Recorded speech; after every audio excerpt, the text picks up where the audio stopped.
जय माँ। आज हम लोग पहले 5 दिसंबर 1912 की प्रार्थना पढ़ेंगे। दिसंबर 5, 1912। इस योग का लक्ष्य अगर हम एक शब्द में कहें तो दिव्य अभिव्यक्ति है, दिव्य परिपूर्णता और उसके माध्यम से दिव्य अभिव्यक्ति।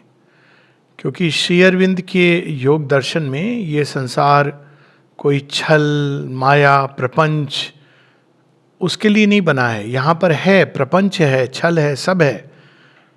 और वो हमारे जीवन की यात्रा के, हमारे ग्रैंड प्लॉट के, नैरेटिव के वो बीच में आने वाली कड़ियाँ हैं। जैसे कि कोई कहानी होती है, हम देखते हैं तो महाभारत अगर हम देखें तो महाभारत में बहुत है, छल है, प्रपंच है, सब कुछ है। लेकिन अंत में महाभारत में सब कुछ जब समाप्त हो जाता है तो केवल 2 या 3 चीजें बचती हैं। एक, श्री कृष्ण और उनका अद्भुत दर्शन जो अर्जुन को मिलता है थैंक्स टू महाभारत।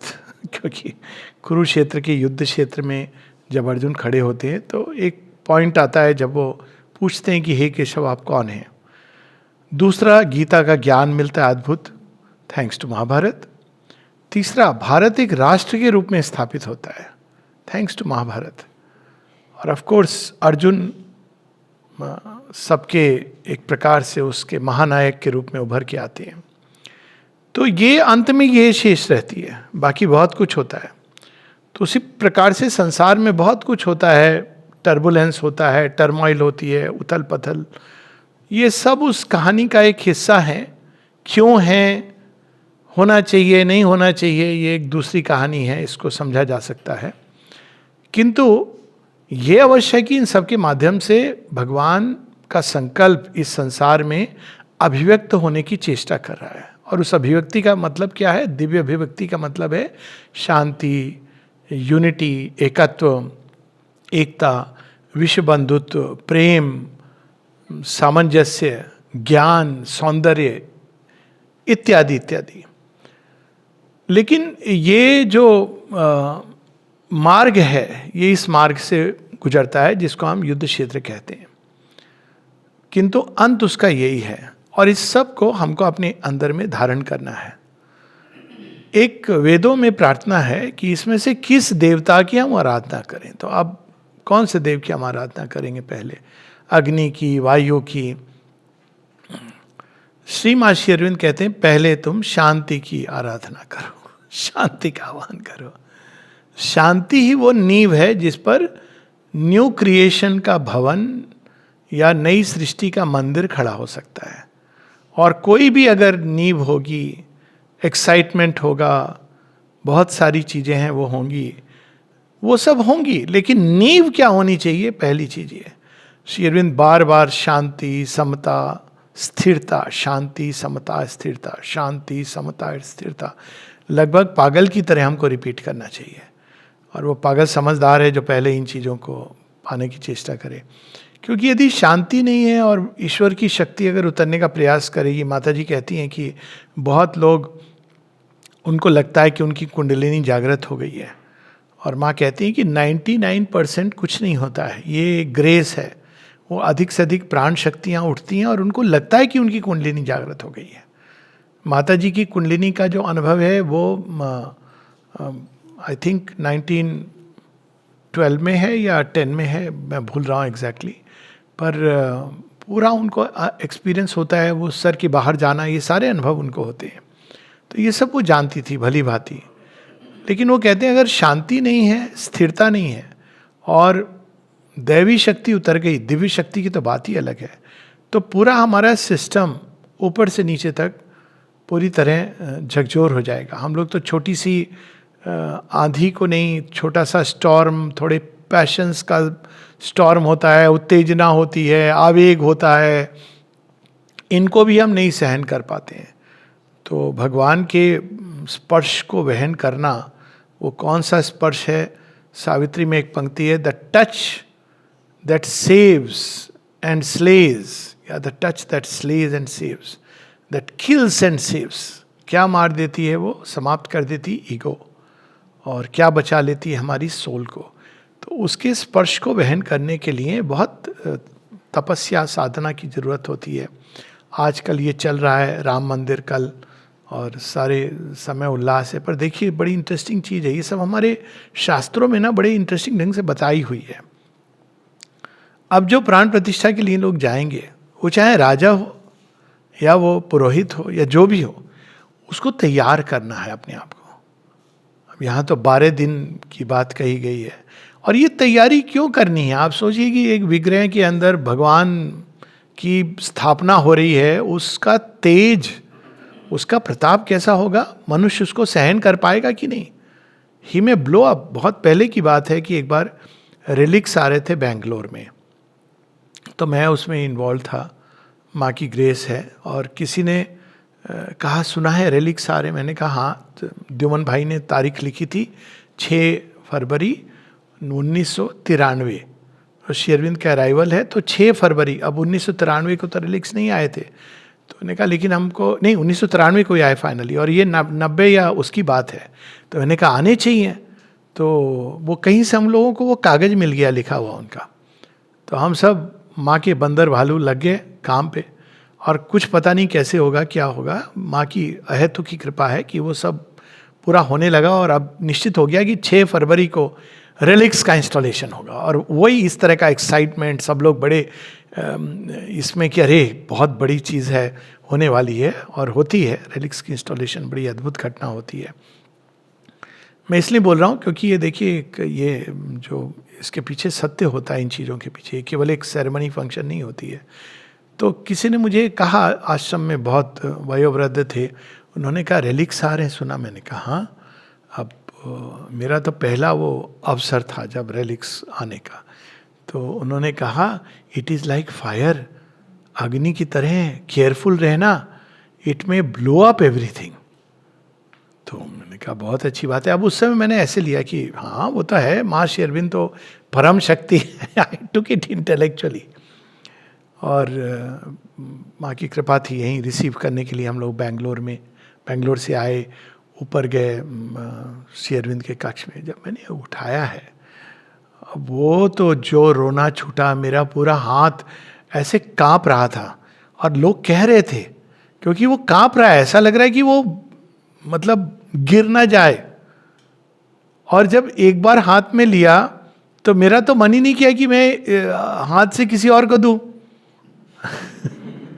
तो कार में बैठे जब, लेकिन वो तो सही नहीं है, सबको आनंद प्रसाद तो सबको मिलना चाहिए। बीच में हम लोग भोजन के लिए रुके, मैंने कहा मुझे नहीं करना है, प्यास खत्म, हाथ में लेके। मैं ऐसे लोगों को जानता हूँ जो फ्लाइट से गए इस तरह से, क्योंकि वो एक अद्भुत अनुभव है। और वो जो स्पर्श होता है ना, इट कैन रियली एक लाइफ चेंजिंग एक्सपीरियंस होता है। तो हम लोग कल राष्ट्र के लिए एक लाइफ चेंजिंग एक्सपीरियंस होने वाला है। तो लेकिन ये जो इसकी जो तैयारी होती है, हम सब कहते हैं नई सृष्टि कब आएगी, कब आएगी, कब आएगा सुपरामेंटल वर्ल्ड, सुन लिया है हमने, सतयुग आ गया। हम तैयार हैं क्या सतयुग के लिए? तो सतयुग के लिए हम कैसे तैयारी करें, और ये सारी बात हम माँ की प्रार्थना में पढ़ते हैं। December 5th 1912, माँ पौंडीचेरी आने के पहले की प्रार्थना है। मिल करके दोनों एक नए सतयुग का आवाहन करेंगे। In peace and silence the eternal manifest. यहाँ साइलेंस बाहर की बात नहीं हो रही है। बाहर का साइलेंस हेल्प करता है कुछ हद तक ऊर्जा को, लेकिन अंदर का साइलेंस, पीस, शांति, एक श्री अरविंद कहते हैं ये एक बड़ा पॉजिटिव एक्सपीरियंस है। पीस एक नेगेटिव चीज़ नहीं है। नॉर्मली हम पीस कहते हैं, शांति मतलब डिस्टरबेंस नहीं है, पर पीस डिस्टरबेंस का अभाव नहीं है। पीस एक अभाव की स्थिति नहीं है, ये शक्ति है, डिवाइन पावर है। और सबने अनुभव किया होगा कभी ना कभी कि जब शांति आती है भगवान के स्पर्श से, तो वो एकदम पूरी बाहर भीतर सब उथल पुथल हो रहा हो, एकदम सब कुछ मानो किसी ने हाथ में संभाल लिया। एक यहाँ पे थे भैया,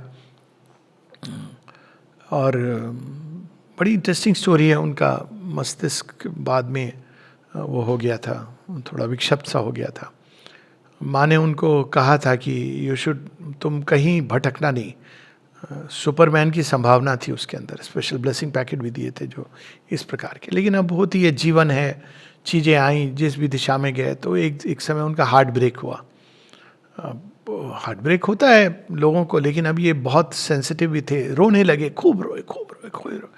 बहुत बलवान थे बाहर से, मतलब वो लोगों ने देखा होगा मुदगर लेके 900 बार घुमाना एक हाथ से। हाँ, जिन्होंने देखा है ना, वो काफ़ी हैवी मुदगर लेके वो प्रेजेंटेशन होता है 2 दिसंबर प्रोग्राम में तो करते थे। इट वॉज अमेजिंग टू सी। पहले दाएं हाथ से बायां पीछे रख के फिर बाएं हाथ से, तो आप सोचो किस तरह की। लेकिन ये रोते चले, 3 दिन तक इनके आंसू नहीं रुक रहे हैं, क्योंकि जिसको प्रेम करते हैं वो टाटा बाय बाय हो गया।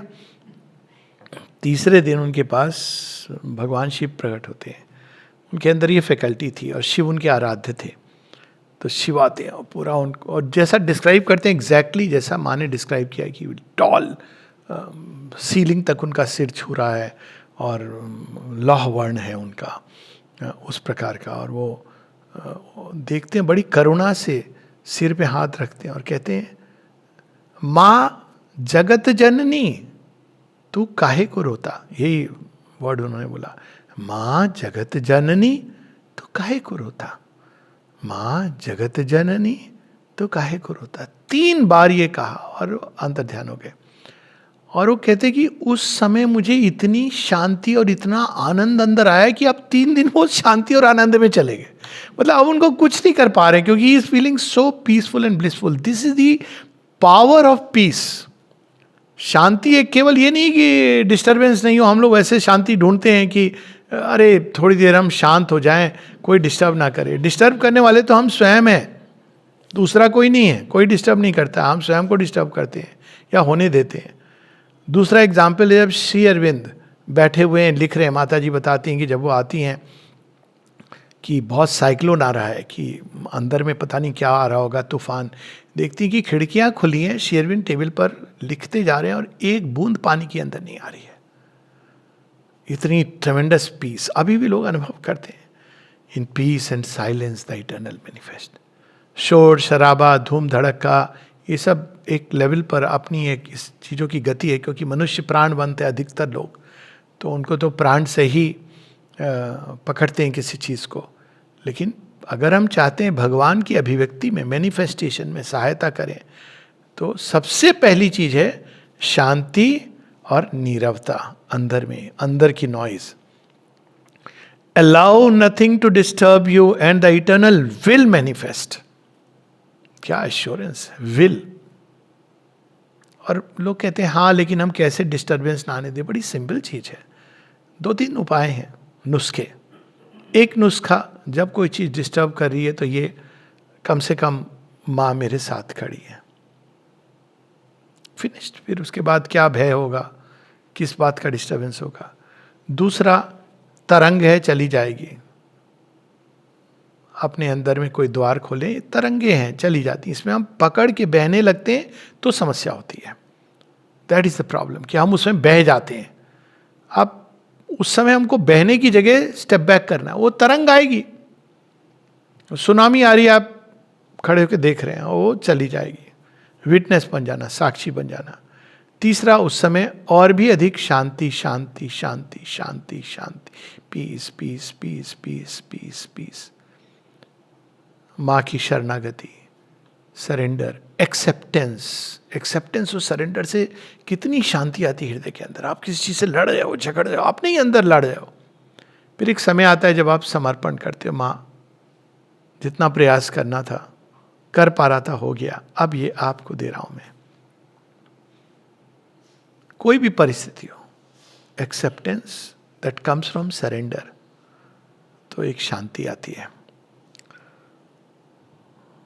Allow nothing to disturb you. Have perfect equality in face of all and the eternal will be there. समता, इस योग की नींव है शांति और समता। उसके बिना आदमी 50 साल रह रहा है एक ही जगह, काम कर रहा है, केंद्र में, आश्रम में, कहीं पर भी जीवन में, उलझा हुआ लड़ रहा है, लग रहा है उसको कि योग में प्रगति होती है कुछ तो निश्चित रूप से, लेकिन पहली चीज है शांति और समता की आधारशिला रखना, नहीं तो वो प्रगति होगी और जो भी थोड़ा बहुत अंदर में आया वो हवा का झोंका नेक्स्ट जो स्टॉर्म आएगा बहा ले जाएगा। वापस पकड़नी है शांति को, वापस पकड़नी शांति को उस समय तक जब तक वो शांति स्थापित ना हो जाए। और ये अलग अलग लेवल पे आती है। एक मूलभूत लेवल पे शांति व्यक्ति स्थापित कर लेता है, फिर माइंड में डिस्टर्बेंस माइंड में कर लेता है, फिर हृदय के अंदर कोई भावनात्मक तूफान आता है, फिर हृदय को बांधता है, शांति उसमें भरता है, फिर प्राण तत्व के अंदर पैशन उठते हैं, उत्तेजना आती है, उसको शांत करता है, फिर शरीर के। तो ये एक प्रोसेस है जिसमें धीरे धीरे धीरे शांति और समता, शांति और समता। समता हम सब जानते हैं कि जो द्वंद्व की जो रिएक्शंस होते हैं, डुअलिटी के, मन के अंदर जो मेरी और तेरी, मेरा और तेरा ईगो से उत्पन्न होते हैं, लाइक्स और डिसलाइक्स होते हैं, ये परिस्थिति जो मुझे अच्छी लग रही है, ये जो मेरे को अच्छी नहीं लग रही है, अनुकूल है, प्रतिकूल है, गर्मी है, सर्दी है, बीच का भी एक आजकल आ गया है एयर कंडीशन। ये पुराने समय में ये चैलेंज नहीं था, केवल गर्मी या सर्दी थी, अब उसमें भी आ गया है कि भाई ये लोग अक्सर बोलते हैं, कहते हैं कि एयर कंडीशन से सहन नहीं होता है। तो मुझे समझ नहीं आता है कि आप बंद कर दो, मतलब आपके पास ऑप्शन है एयर कंडीशन, बढ़ा दो, कम कर दो, तो नहीं सहन होता है। पर जो भी है, अब समस्याएं इस तरह की उलझ गई हैं, लेकिन मूल चीज ये है कि हर मान अपमान, स्तुति निंदा, अस्तुति निंदा दो त्यागी, और मान अपना अपमाना। कह नानक यह खेल कठिन है, कौ गुरमुख जाना। ये सब जब हम करते हैं तब हम खोज सकते हैं उस भगवान को। ये बेसिक है प्रैक्टिस का, और इसीलिए चीजें होती हैं। अक्सर लोग कहते हैं अरे आश्रम में आ गए, ये क्यों हो रहा है, वो क्यों हो रहा है, अगला व्यक्ति क्या कर रहा है, दूसरा व्यक्ति क्या कर रहा है। अरे यही तो जरूरी है, आने से तो काम नहीं चलेगा ना। अब ट्रेनिंग शुरू हुई है, बाहर से तो ये ट्रेनिंग नहीं हो रही थी। बाहर तो आप एक सब मुखौटा लेके घूमते हैं, अच्छी सी स्माइल करके, गुड मॉर्निंग, बड़ा प्लेजेंट बन के घर में आके लड़ाई करते हैं। लेकिन आश्रम में आते हैं तो वो जो आप मुखौटा पहनते हो उतर जाता है, जो घर में हो रहा है वो बाहर आ जाता है। सामाजिक कोई आपको बाहर से, जो लोग समाज के कारण जो मुखौटा ओढ़ते हैं, गुड बॉय बनते हैं, वो गुड बॉय बनने की जरूरत नहीं है। तो अगर आप इल मैनर्ड हैं तो इल मैनर्ड बाहर आता है। जो इल मैनर्ड है वो दूसरे की सहायता कर रहे हैं। कैसे? उन्होंने अपने अंदर जहर पिया हुआ है बैड मैनर्स का, लेकिन दूसरे व्यक्ति को वो समता का अभ्यास करा। ये ट्रेनर्स हैं।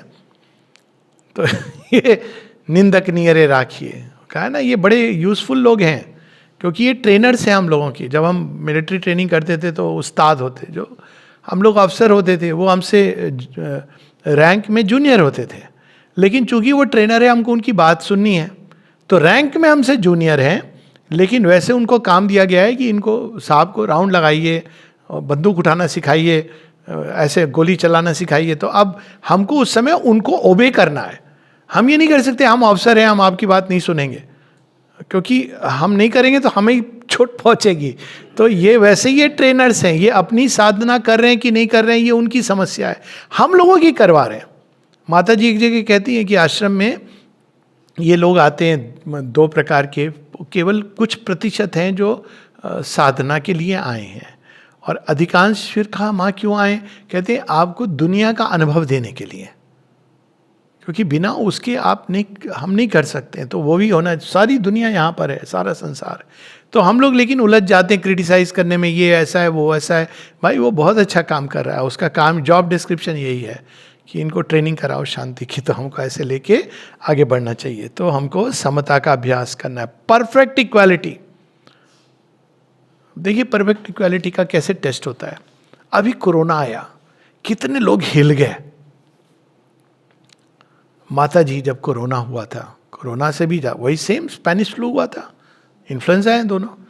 माता जी को अजीब लग रहा है ये सब लोग मास्क क्यों पहने हुए हैं। तो एक दिन उनको ट्रैम में क्रॉस करके जाना था, ऑल द वे पूरे जापान में अक्रॉस जाना था। किसी ने बुलाया था उनको किसी प्रयोजन से। तो माता जी जाती हैं, और फिर जब वो जाती हैं तो रास्ते में कह रही हैं सब लोगों ने मास्क क्यों पहना है। फिर उनके मन में एक विचार उठता है, ये है क्या चीज आखिर। इतने लोग मरते चले जा रहे हैं, है क्या चीज? और जैसे ही उनको ये विचार आता है, वो चीज उनको अटैक करती है, ये डोर एक खुल जाता है। खैर उसको उन्होंने अपने ऊपर लिया। माँ बहुत विनम्र है, इसलिए वो ये बात नहीं कह रही हैं मैंने अपने ऊपर लिया। वो ऐसे कह रही हैं कि मेरे अंदर में ये विचार आया, तो वो जब तक मैं पहुंची वापस तो मुझे तेज बुखार हो गया था, ज्वर हो गया था। तो वो लोग एक डॉक्टर को लाए। अब देखिए विडम्बना, देखिए माँ और माँ के बच्चों में एक डॉक्टर को लाए, और डॉक्टर आया, उसने कहा कि ये विशेष दवाई है, पता नहीं वैक्सीन थी या क्या दवाई थी, मैं भूल गया हूँ, ये बहुत कम अब बची है क्योंकि कई लोग मर रहे हैं, तो लेकिन आपके लिए मैंने बचा के रखी है, आप इसको ले लीजिए। माँ कहती हैं इसको तुम किसी और जरूरतमंद को दे दो, मुझे इसमें विश्वास नहीं है, किसी और को दे दो। उसके बाद माँ का वो पूरा अनुभव होता है जिसमें वो देखती हैं कि वो सरकटा, वो जो पिशाच है वो कैसे वो उत्पन्न हुआ, भयभीत कर रहा था, और पूरी अपनी शक्ति से, ऑकल्ट पावर से उसको पछाड़ देती हैं। वो उसको जब माँ पछाड़ती हैं तो अगले दिन से कोरोना मतलब इन्फ्लुएंजा वायरस ख़त्म होना शुरू हो जाता है। विद इन ए वीक वो ख़त्म हो जाता है पूरा। और लोग कहते हैं, न्यूज़पेपर में आता है कि ये कैसे हो गया, किसी को नहीं पता अचानक ये कैसे हो गया। तो अब ये देखिए क्या इसको कहते हैं समता का कि एक अद्भुत पराकाष्ठा। ये केवल एक कहानी नहीं है। माँ, वो दवाई दी जा रही है जो बड़ी रेयर है, उसने बचा के रखी है। माँ कहती नहीं, मुझे इसकी जरूरत नहीं है, तुम किसी और जरूरतमंद को दे दो। ये है समता किसी भी अवस्था में। मृत्यु जिसको लोग कहेंगे निश्चित मृत्यु, वहां पर भी। फिर एक और चीज बड़ी इंटरेस्टिंग बता रही हैं, yes we should not put too much intensity, too much effort into our seeking for thee. नहीं, मैं भगवान को खोज रहा हूं, मुझे डिस्टर्ब मत करो। मैं ध्यान करने जा रहा हूं, मुझे डिस्टर्ब मत करो। कभी बच्चा डिस्टर्ब कर रहा है, कभी वाइफ तो बेचारी उसका तो बुला रही है, खाना बन गया, उसमें भी डिस्टर्ब मत करो। अजीब बात है। वो तो साधना वो कर रही है, फिर कोई आ गया डोर पे, अरे क्यों डिस्टर्ब कर रहा है। ये नहीं होता है ध्यान। क्यों, लेकिन उस किस लिए? Intensity of seeking. ये भी है कि मैं भगवान को पाके रहूंगा। धन्ना जट की हम लोगों ने कहानी पढ़ी है कि 3 दिन में भगवान प्रकट हो गए। तो हमको लगता है हर कोई 3 दिन में भगवान को प्रकट कर लेगा। वो और बात है कि धन्ना जट की तरह भी 3 दिन तक भूखे प्यासे बैठना इस विश्वास के साथ कि प्रसाद खाने आएंगे, इज वेरी रेयर फिनोमेना। पर ये उपाय हमको नहीं अपनाना है। क्यों नहीं अपनाना है वो धीरे धीरे माँ बताएंगी, उसके कई कारण है, लेकिन एक कारण यहां बता रही हैं। For that is still a mental agitation which obscures the eternal presence. किनको पाना चाह रहे हो? वो है जो है, सर्वत्र है, सर्वव्यापी है। उनको आप पाने जा रहे हो। आप शांत होगे तो वो प्रकट होंगे। करना क्या है? केवल स्वयं को शांत करना है। That's all that is required. अगर हम स्वयं को शांत करेंगे तो भगवान अपने आप प्रकट, वो सब जगह है। अब प्रकट होने का मतलब ये नहीं, क्योंकि आप देखिए हमारे सारे नोशंस ऐसे होंगे, जैसे श्री कृष्ण अर्जुन के सामने प्रकट हुए वैसे हमको विश्व रूप के दर्शन हो जाए। प्रकट मतलब हमको अपने ही अंदर उनकी उपस्थिति का अनुभव होगा, और उनकी उपस्थिति फिर आगे वो क्या करेंगे, कैसे करेंगे, ये उनकी समस्या है, हमारी समस्या नहीं है। हमारा काम है शांत होना। तो माँ कहती हैं कि भगवान की सीकिंग में भी बहुत अधिक डिजायर लाना। श्री अरविंद इसको कहते हैं प्राण की व्याकुलता। सिंथेसिस ऑफ योग में वो बताते हैं कि प्राण अगर बहुत व्याकुल होता है तो चंचल हो जाता है, और व्याकुल होकर जब हम भगवान को ढूंढते हैं तो वो अस्थिर भूमि में वो कैसे प्रतिबिंबित होंगे, कैसे वो रिफ्लेक्ट होंगे? तो परम शांति में पहले तो वो उसको शांत करेंगे। तो ये आवश्यक है कि हम प्रयास केवल स्वयं को शांत करने का करें। उस दिन हम लोग पढ़ रहे थे मेडिटेशन का एक तरीका, उसमें माँ कहती है और you just sit quietly and be peaceful. ये भी एक बहुत बड़ी बात है।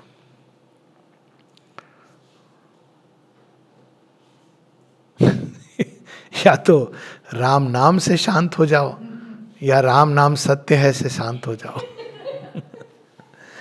बेटर ऑप्शन तो यही है कि माँ के नाम से शांत हो जाओ, रात एंड लास्ट में माता जी का नाम से शांति से जाओ.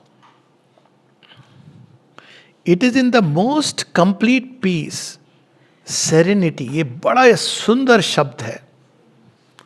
एक व्यक्ति शांत है, इसके साथ में एक चीज जुड़ी है जो आपको महसूस होगी शांत व्यक्तियों के उपस्थिति में, एक सेरेनिटी. सेरेनिटी एक जैसे एक लेक होती है, उसको देख के जो आभास होता है उसमें उद्विग्नता नहीं हो रही है, वो ना कि वो स्थिर है, वो उसमें गति है लेकिन उद्विग्नता नहीं है. सेरेनिटी, एक ट्रैंक्विलिटी है उसके अंदर. तो वैसी सेरेनिटी का आभास होता है. And equality, that all is thou. क्या अद्भुत बात है.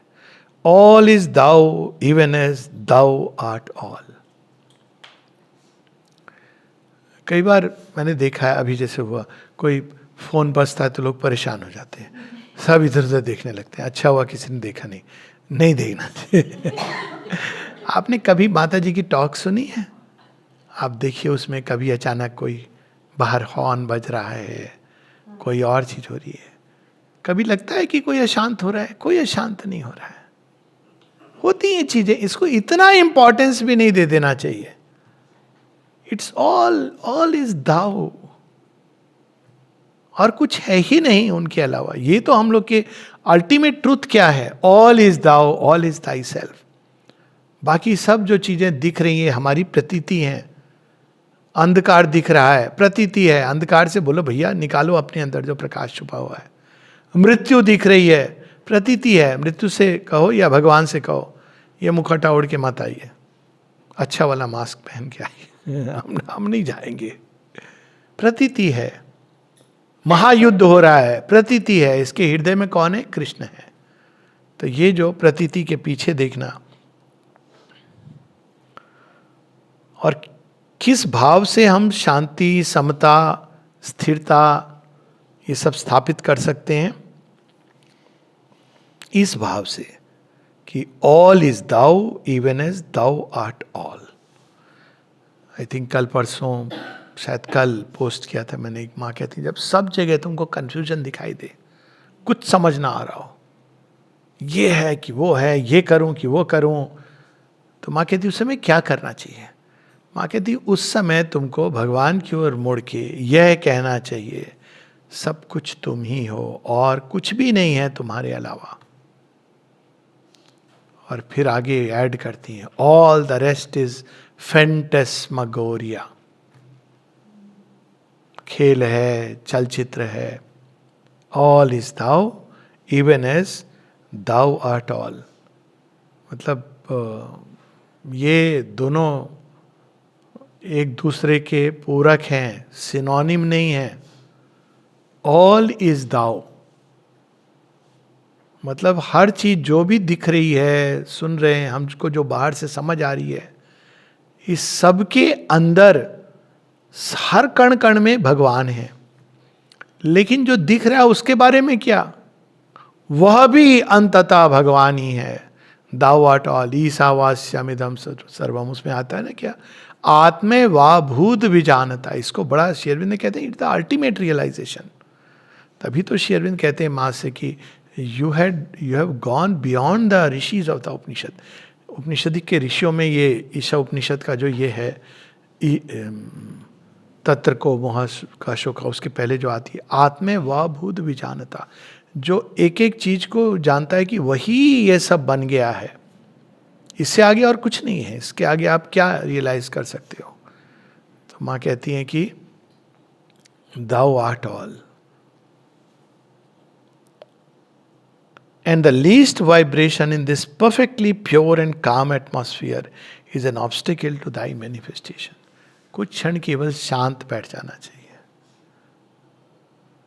और उसमें केवल बस कंटेम्पलेट करना चाहिए डिवाइन प्रेजेंस को, उनकी उपस्थिति जो हमारे अंदर है. किसी भी रूप में करें, हम इमेज के थ्रू करें, नाम के द्वारा करें, धीरे धीरे हम उसमें खो जाएंगे. प्रारंभ, नाम एक चाबी है उपस्थिति का. जब कंटेम्पलेट करते हैं इमेज के द्वारा तो वो एक गेट है, डोर है. सो कहते हैं ना कि श्री कृष्ण, क्राइस्ट, बुद्ध, श्री अरविंद माता जी, जब वो कहते हैं कि तो वो डोर हैं, और जब हम उनकी इमेज पर कंटेम्पलेट करते हैं, माँ, उनके रूप को ध्यान में रखते हैं, तो एक टाइम आता है जब हम रूप के पार चले जाते हैं और वो जो उनकी उपस्थिति है, शाश्वत उपस्थिति, वो प्रकट हो जाती है। और या फिर उनके नाम के द्वारा, नाम और रूप, यही दो हम लोगों के साधन हैं। नाम और रूप से संसार बंधता भी है और नाम और रूप से मुक्त होता है। सीमित नाम रूप है तो बंध गया। भगवान नाम रूप धारण करते हैं ताकि उनके नाम और रूप को ध्यान करके हम उससे पार हो जाते हैं। तो यहाँ पर उस शांति में बैठ के नो हेस्ट, भाग दौड़ नहीं करनी है। ये मतलब नहीं कि भाई जहाज छूट रहा है तो आप आराम से देर से पहुंचोगे, ये अर्थ नहीं है इसका। देर हो गई है, आपको टाइम से निकलना चाहिए था, लेकिन अब देर हो गई है। अब आप कितना भी हेस्ट करो, एक बार मुझे किसी ने, मेरे अंदर ये टेंडेंसी होती है समय से पहले पहुंचने की, तो कभी कभी ये होता था कि भाई लग रहा है मुझे लेट हो रही है, लेकिन वो लेट नहीं है। पर कभी कभी ऐसा हुआ है कि एक्चुअली लेट हो गया है, मतलब कई कारण हुए कि भाई 10 मिनट पहले पहुंचा मैं वो चेक इन के क्लोजिंग टाइम पे। तो किसी ने बड़ी सुंदर एक सीख दी मुझे। तो मैं घड़ी देख रहा हूँ और देख रहा हूँ कि कब कहाँ पहुँचे। तो जो साथ में थे उन्होंने कहा, भाई देखो, तुम्हारे घड़ी देखने से ये पहले तो नहीं पहुँच जाएगी। यार बात तो सही है, ये अब गाड़ी ड्राइवर को अब आप ये थोड़ी बोल सकते हो तुम सुपरसोनिक स्पीड से चलाओ, तो ज़्यादा डेंजरस है, वो तो पहुँचोगे ही नहीं। मैं उसको भी परेशान करूँगा। तो मैंने ये सीखा एक्चुअली। अभी भी मैं समय हाथ में लेके जाता हूँ, लेकिन ये जो होता था तो ये केवल मुझे टाइम का इस तरह की चीज़ों में होता था। वो था शुरू से, बाजार भी जाना है तो टाइम 5 बजे पहुँचना है तो 5 बजने में 5 मिनट पे हम बाजार पहुँच जाऊँ, जिससे 5:30 बजे चल दूँ, होती है हर किसी की। तो फिर मैंने रियलाइज़ किया कि देखो ये चीज़ें, समय की गति आप ट्यून कर सकते हो, उसको बांध नहीं सकते हो। तो अब वो है, अब आप ट्रैफिक में फंस गए तो फंस गए, अब आप क्या करोगे। तो आप शांत बैठिए। आपके हेस्ट करने से, एजिटेट होने से, एक बार हेलीकॉप्टर में भी ऐसे ही फंस गए थे, फ्यूल खत्म हो रहा है, अब क्या होगा। आप फ्यूल खत्म हो रहा है, 5 मिनट का फ्यूल बचा था लैंडिंग के पहले, कई कारण थे, वो एक लंबी कहानी है। अब आप क्या करोगे ऐसे समय पर। अब आप सोचोगे कि अरे कहीं क्रैश ना कर जाए। अब अगर होना है तुम्हारी चिंता से, वो तो होना नहीं। तो मैंने वो भगत सिंह वाला फार्मूला अपनाया। तब तो महर्षि अरविंद के बारे में नहीं जानता था। उनसे पूछा, रात को तुम क्या पढ़ोगे, अगले दिन फांसी है, क्या चाहिए। तो वो खैर लेनिन में विश्वास करते थे, वो तो लेफ्टिस्ट थे। तो उन्होंने कहा कि मुझे लेनिन की वो किताब मैंने नहीं पढ़ी, वो ले आओ। उनके लिए वही रामायण थी उनकी, जो भी उनके अंदर भाव हो, एक दिन ये संसार ऐसा बने।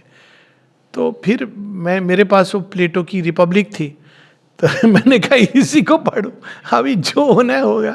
लैंड कर गया जहाज। तो अब ये आपके हेस्ट से एनीवेज आप नहीं बदल सकते हैं कोई चीज़। एक बार किसी बच्चे को किसी ने सलाह दी, कहा कि तुम चिंता कर रहे हो, अगर चिंता करने से समस्या का समाधान हो जाएगा, चलो हम सब बैठ के ना आज चिंता करेंगे। करो चिंता। ये जीवन में ज़्यादातर चीज़ें हमारे कंट्रोल में नहीं होती, केवल हमारी प्रतिक्रियाएं हमारे कंट्रोल में है, और हमारी प्रकृति कुछ हद तक हम उसको वश में कर सकते हैं, इनफैक्ट पूरा कर सकते हैं अगर हम प्रयास करें। लेकिन बाहर में क्या घटनाएं होंगी। तो हेस्ट ये इंपॉर्टेंट है। No haste, no inquietude. अब देखिए शब्दों का फ्रेंच में जो भी माने चेंज किया हो, लेकिन इनक्वाइट्यूड मतलब आपको पहले तो क्वाइट्यूड स्थापित करना है, फिर उसको डिस्टर्ब नहीं होने देना है, ये इसका भाव है। No tension. आजकल की सबसे बड़ी बीमारी टेंशन। हर चीज में टेंशन आ गई है, मतलब बिना कारण के भी टेंशन के हम लोगों ने नए नए साधन जुटा लिए हैं। मोबाइल रिचार्ज नहीं हुआ तो टेंशन। अब पहले मोबाइल नहीं था, लोग करते थे। प्रॉब्लम हर चीज, मतलब छोटी छोटी प्रॉब्लम भी अब बहुत सारी प्रॉब्लम के कारण बन गए. No tension. तो कैसे करें इसका अभ्यास, साथ साथ माँ बता रही है. No haste, no inquietude, no tension. तो क्या हम करें इसके लिए? दाओ. नथिंग बट दाओ. सब और मृत्यु दिख रही है. अब आप क्या करेंगे? आप मृत्यु से भयभीत होकर मृत्यु का आह्वान करेंगे, मृत्यु को कंटेम्पलेट करेंगे, या आप महाकाल का कंटेम्पलेट करेंगे? Turn toward the mother, nothing but दाओ. ऐसे मृत्यु का एग्जाम्पल अच्छा नहीं है, बिकॉज मृत्यु तो सबसे मीनिंगलेस भय है. सफरिंग, ईविल तो समझ आता है. मृत्यु जो नॉन रियलिटी है. वैसे भी उस पार प्रिय तुम हो, मेरा अपना मॉडिफिकेशन है मधुशाला का. उस पार प्रिय तुम हो मधु है. इस पार तो जो है हम जानते हैं. तो लेकिन सफरिंग, ईविल दिख रहा है. अब ये क्या करेंगे आप? तो नथिंग बट दाओ, विदाउट एनी एनालिसिस और एनी ऑब्जेक्टिवाइजिंग. सच में है क्या माँ? एनालिसिस है तो ये क्यों नहीं हो रहा, वो क्यों नहीं हो रहा, ये चीज जा क्यों नहीं रही. मैंने देखा है जीवन के उदाहरण कईयों के लाइफ में देखा है कि ऐसा लगता है कि ये चीज असंभव है, ये समस्या सॉल्व नहीं हो सकती. और आप ये एटीट्यूड लेते हो कि माँ अब तुम्हारे हवाले है, और आप उस एटीट्यूड से जी रहे हो. आप देखते हो कि माँ एक ऐसा सॉल्यूशन आता है कि आपने कल्पना नहीं की थी. समय लगता है, कभी कभी 2 साल 3 साल आप उसमें ग्रो करते जा रहे हो. अभी एक दिन वो पूरी चीज एक, जैसे कहते हैं मैजिक बिल्डिंग की तरह अनडन. लोग छोड़ देते हैं, श्रद्धा खत्म हो जाती है, बहुत सारी चीजें होती हैं, इधर उधर मुड़ जाते हैं. विदाउट एनी एनालिसिस और any objectivizing. And thou art there without a possible doubt. सबसे बड़ा कीड़ा इस योग में 2-3 कीड़े हैं. कोरोना नहीं है, भय है, महत्वाकांक्षा है, और डाउट है, शंका. Without any doubt, without a possible doubt, for all becomes a holy peace and a secret silence. अब पीस को क्वालिफाई किया जा रहा है. वह पीस जो दिव्य के स्पर्श से आती है वो होली पीस है. वो पीस जो माउंटेन में घूम के आती है वो अच्छी है, लेकिन वो एक अलग चीज है. दिव्य का स्पर्श कहीं भी मिल सकता है. और शायद यही सिखाने के लिए आश्रम अद्भुत ढंग से पूरी बाहर ये सब हो रहा है उसमें भी स्थापित किया हुआ है. मतलब हिमालय में नहीं है, कहीं और नहीं है, आश्रम में. आप बाहर में सब हो रहा है, मेला लगा हुआ है, और आप अंदर जाते हो, होली पीस, सीक्रेट साइलेंस. शव की शांति नहीं, शिव की शांति. और फिर माँ कहती हैं, and that is better than all the meditations in the world. माता जी की 2 अद्भुत कहानियाँ इस रिगार्ड में. एक है जब वो जाती हैं अल्जीरिया ऑकल्टिज्म सीखने, और माँ कहती हैं, यहाँ भी कहती हैं कि अगर तुमको ऑकल्ट सीखना है तो तुम्हें अंदर से भय को निर्मूल करना होगा. भय और गुह्य विद्या साथ में नहीं जाते हैं, बड़ी डेंजरस कॉम्बिनेशन है, क्योंकि इसमें बहुत सारे बीइंग्स हैं, डोमेन्स हैं. ये नहीं कि इस योग के लिए जानना जरूरी है, नहीं, इस योग का रास्ता अलग है, लेकिन प्रैक्टिकल ऑकल्टिज्म आनी चाहिए. यानी कि हमारे विचारों का क्या प्रभाव होता है, हमारी भावनाओं का क्या प्रभाव होता है, प्ले ऑफ फोर्सेस के बारे में मालूम होना चाहिए. But one does not need to know occultism for this yoga. तो वो जब त्यों के पास माँ जा रही थी, क्योंकि उनको तो बहुत सारे काम करने हैं संसार में, तो सब शक्तियों की स्वामिनी होना है.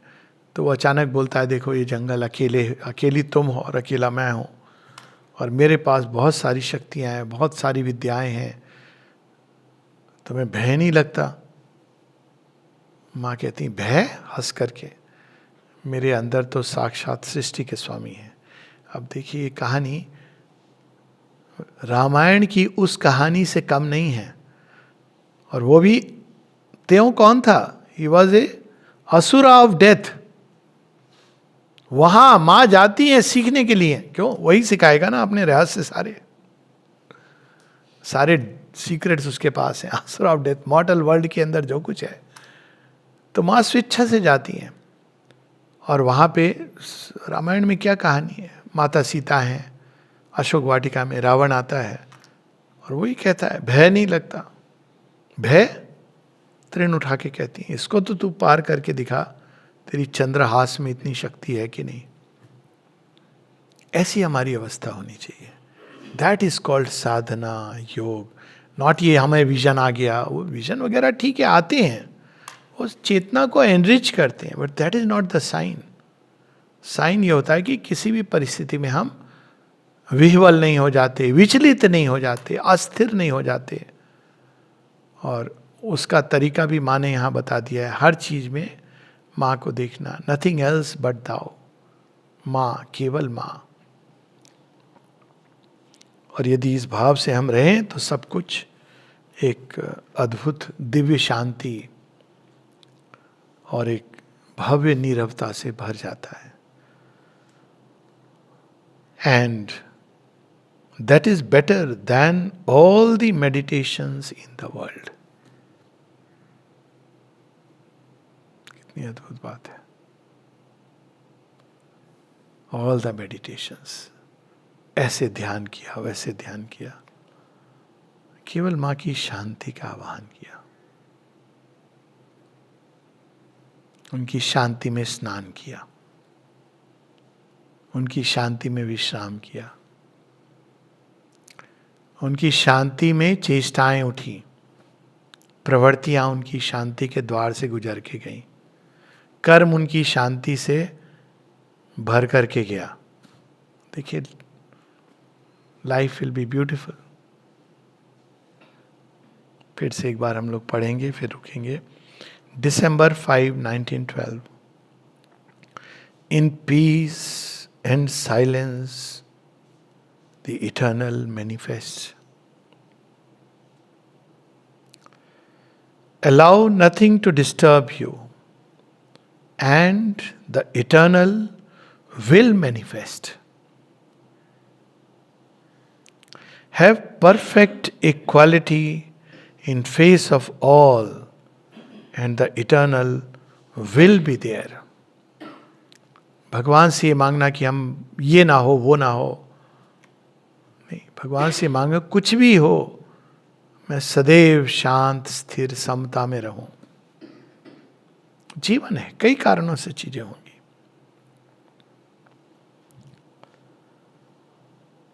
डिपार्टमेंट नहीं चेंज करना है, अपनी चेतना को चेंज करना है। व्यक्ति नहीं बदलने हैं, स्वयं को बदलना है। Yes, we should not put too much intensity, too much effort into our seeking for thee. भगवान मिल जाए, भगवान मिल जाए, इतना टेंस होके व्यक्ति बैठा है। भगवान आके बोल रहे हैं आ गया हूं मैं, नहीं नहीं भगवान मिल जाए, भगवान मिल जाए। अरे शांत तो हो, नहीं नहीं मैं भगवान को सीख कर रहा हूं, आप डिस्टर्ब मत करो मुझे। ये तो अवस्था है हम लोगों की। To much intensity, the effort and intensity become a well in front of the. ये भी मां बताती हैं कि टू मच इंटेंस एफर्ट होना चाहिए, पर एफर्ट भी एक आराम से। To much intensity and effort, इसकी बात कर रही है। ये नहीं कि एफर्ट मत करो, पर बहुत अधिक अतिशय तो वो अंदर में एक प्रकार का क्षोभ, अस्थिरता, अशांति उत्पन्न करता है। The effort and intensity become a veil in front of thee. We must not desire to see thee. अरे ये माँ क्यों कह रही हैं? हमने तो सुना है कि भगवान का दर्शन करना, दर्शन दो घनश्याम नाथ मेरी अखियां प्यासी रे, बहुत बड़ी बात है। हाँ, लेकिन भगवान दर्शन देते हैं। It is not something made to order on demand. यम वेशे वृणुते तेन लभ्यस्तशेष आत्मा विवृणुते तनुस्वाम। जब उनकी मर्जी होती है देते हैं, पर दर्शन से कहीं अधिक है बनना, दर्शन तो दूर ही है, वहां है, हम देख रहे हैं। बनना, इसीलिए मां कहती है बार बार चेतना का परिवर्तन, चेंज ऑफ कॉन्शियसनेस, यही लक्षण है एक योगी का। तो यहां पर वो, we must not desire to see thee, for that is still a mental agitation which obscures thy eternal presence. It is in the most complete peace, serenity, and equality that all is thou, even as thou art all. जैसे सूर्य का प्रतिबिंब जब उतरता है, ये बड़ी सुंदर उपमा है, जगह जगह दी जाती है। श्री अरविंद भी ये कहते हैं कि अगर जल में उतर रहा है तो वो जो प्रतिबिंब है वो भी रियल है, क्योंकि वो सूर्य से ही पोषित है। तो ये संसार अनरियल नहीं है। ये एग्जाम्पल देते हैं श्री अरविंद उपनिषद में। आप ये नहीं कह सकते प्रतिबिंब अनरियल है। कैसे अनरियल है? वो तो सूर्य के कारण है, सूर्य का प्रतिबिंब है, अनरियल नहीं कह सकते हैं। लेकिन वो अगर जल बहुत विचलित है, बहुत सारी उसमें वेव्स आ रही हैं, तो वो खंडित दिखाई देगा। हो सकता है लिटिल डॉट्स दिखाई दे, हो सकता है बहुत उसमें सुनामी जैसी आ रही हो तो नहीं दिखाई दे, लेकिन है उसका प्रतिबिंब। शांत हो जाती है जब लेक, तो वहां पे दिखाई देता है। यही अर्थ है मान सरोवर का। जब वो शांत है मान सरोवर, क्यों लोग वहां जाते हैं? स्विमिंग करने तो नहीं जाते हैं, डुबकी लेते हैं, हंस रहता है आसपास।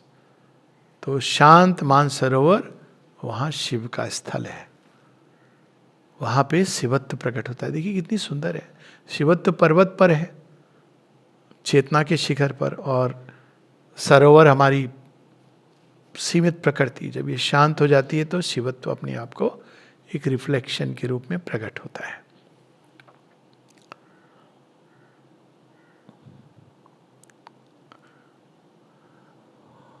It is in the most complete peace, serenity, and equality that all is thou, even as thou art all.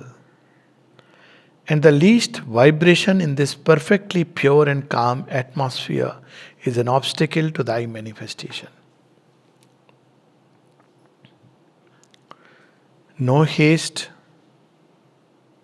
no inquietude, no tension. यही सॉल्यूशन है टेंशन का परमानेंट। कोई दवाई, कोई ये सब, अल्टीमेटली सॉल्यूशन यही है। भगवान है, भगवान के अतिरिक्त कुछ नहीं है।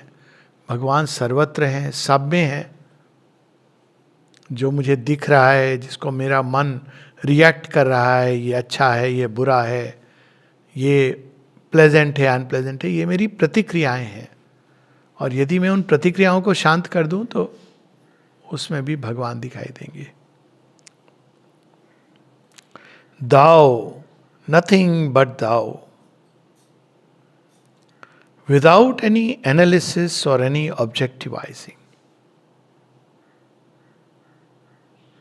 And thou art there without a possible doubt.